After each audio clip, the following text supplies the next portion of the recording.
Daytona. The drivers who have avoided that, Brian Scott, Elliott Sadler at the front of the field. At least 6 rows deep of 3-wide racing going on from 5th on back. Up front, Brian Scott leading the way over Elliott Sadler. Then comes Ty Dillon. Then comes Eric Jones and David Reagan. Ryan Reed trying to bust out of the pack into that next position, but he's got Chase Elliott to deal with. Elliott, who's laid in the back all night long, is in the top 10 and looking to join the tail end of that lead draft. It is a 6-car breakaway side by side for 7th. Here's Chase Elliott down to the inside. He's side by side with Ryan Reed. They continue to stack up behind them as they charge towards turn 3. All of that traffic works its way back into the corner. Now over to turn number 4. Chase Elliott keeps the car down to the bottom lane of the racetrack. Lines up in the 7th position. Brian Scott shows the way. Elliott Sadler right upon his bumper as they come off turn number 4. Sadler looking for a chance to get back to victory lane. Behind him, you've got Ty Dillon stacked up.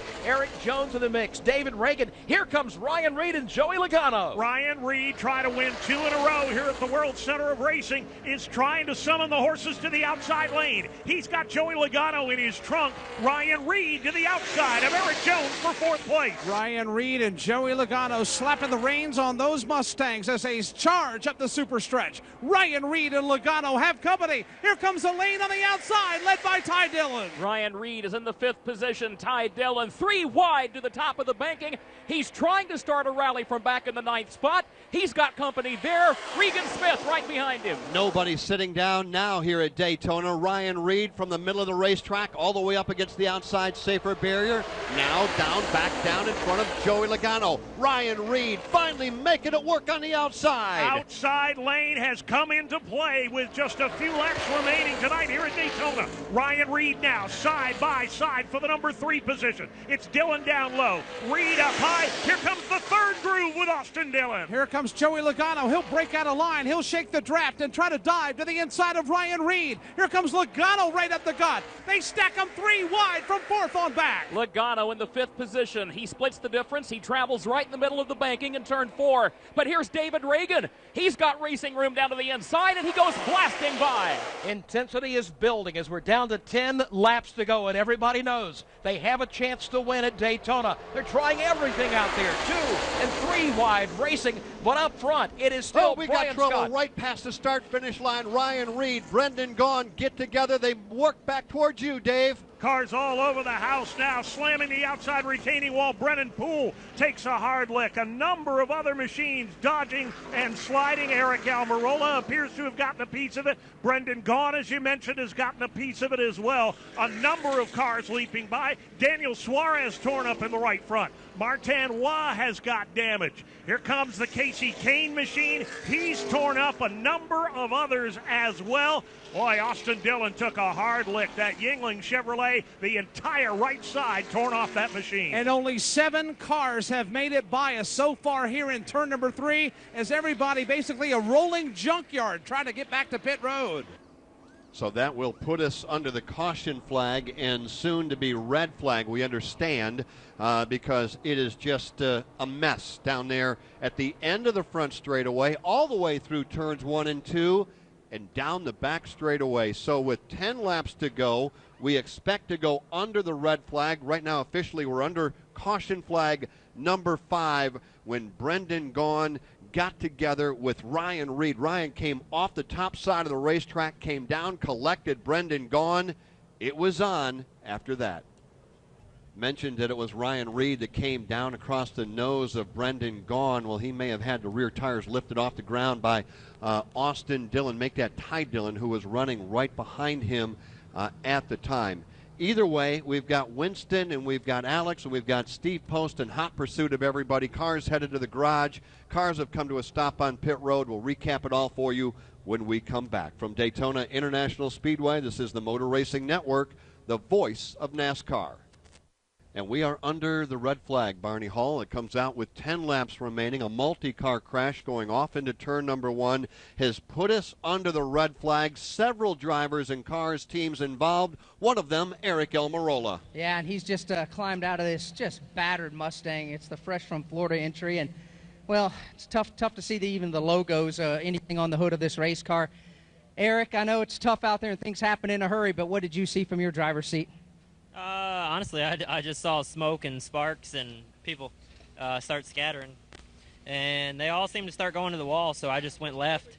And it looked like I was going to miss it, and somebody shot out from the wall across the racetrack. I think it was a 6, and I ran into him. So, part of it. That's Eric Almirola, able to manage a bit of a Bronx smile, if you will. He's going to just try to make the best of it and take the positives from what this team learned while they were racing out there under the green flag. He was one of at least 10 cars involved. The others, Brendan Gaughan, Martin Waugh, Casey Kane, Austin Dillon, Brennan Poole, Ryan Reed, John West Townley, Chris Buescher, and Bubba Wallace, all a part of the crash there going off into turn 1. So we watch as many cars now really being pushed down pit road. Joe, under the red flag, all these cars cannot work on their machines. Right.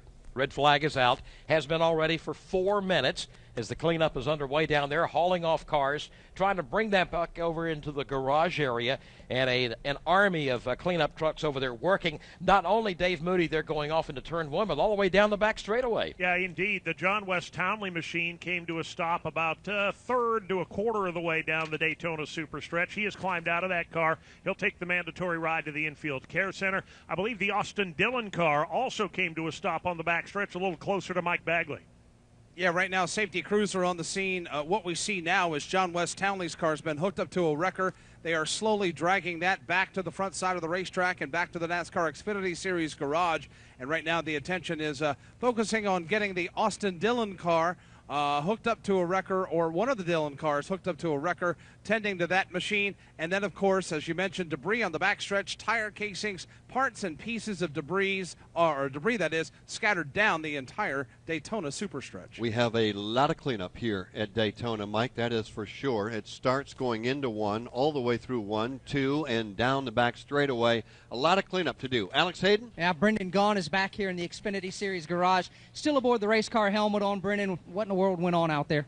I mean, just young kids trying to go really aggressive. You know, I was in the middle, sitting with the 22 right where the South Point Chevy needed to be, like that 4th, 5th, 6th, 7th place spot, and just bump drafting the 22, giving him hard shots, waiting for a spot to clear, and the 6 come up, and the 16 got turned down, I guess, and I was between a Roush sandwich and nowhere to go, and South Point Chevy, another restrictor plate race with damage. So up until this point, how was the racing? Did you feel like things were calm for the most part, or were you seeing some aggressive moves early on? Depending on where you were at. We got to that, after that pit stop, we got to a nice spot. Everybody did a great job getting on pit road today. All the drivers, really fantastic job of clearing pit road. And we had a great group. We were sitting 8th, and, then we were playing pretty civil, lined up nose to tail, just kind of waiting. And then, but earlier in the race, man, we were 2 and 3 wide trying to get to those spots. So depending on where you were at, it was definitely fun out there. This is, as much as you say this is the nature of the beast, I do love racing here. It is a lot of fun racing like that. I don't know if it equates for the fans, but as a driver, man, it is a wild show. It certainly equates to all of us. That's Brendan Gaughan. He'll patiently wait aboard his battered race car. The team under the red flag cannot work on it, but boy, they're getting a plan together to try to just rip the nose off of this and try to replace that as quickly as possible to try to get him back out on the racetrack to gain as many championship points as they possibly can. All right, our list has grown to 14 now with the addition of Regan Smith, David Reagan, Joey Gase, and Cale Conley also involved in the crash as we're sitting here under the red flag tonight, just 10 laps from completion.